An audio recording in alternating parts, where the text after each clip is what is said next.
1955 жылдың 25 қарашасында дүниеге келген Сайран Өскінбай қызы. Бала күннен жауапкершілігі зор.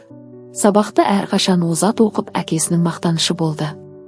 Пионердің басында жүріп, үздік оқыған үшін әкесі оны Ташауыз облысындағы Верерок атты әйгілі кафе-дүкенге ертіп апарып, қыдыртып сый жасайтын. Мектеп бітірер шағында да Сайран апамыз белсенді, ұйымшыл, достарының алды болды. Комсомол ұйымында жүріп, сыныптастарымен бірге қала шетінде от жағып, мектеп бітіру кешін тойлаған шақтары жас күннің ең жарқын естелігі.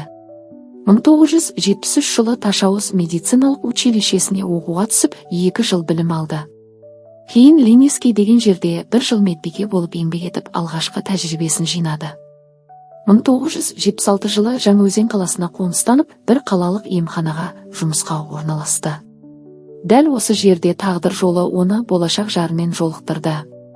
Атамыздың жеңешесінің арқасында басталған таныстық үлкен махаббатқа ұласып, 1981 жылы екеуі шаңырақ көтерді. Сайран Өскінбай қызы 41 жылын медицина саласына арнаған адал еңбектің адамы. 2016 жылы құрметті еңбек демалысына шығып, бүгінде 70 жасқа толған бақытты әже атанып отыр. Жанында өмірлік серігі, сүйікті атамыз. Қазір бір ұлы, 2 қызы, 1 келіні, 2 күйеу баласы, 7 немересі, 1 немере келіні, 12 жиені, 2 шөбересі бар.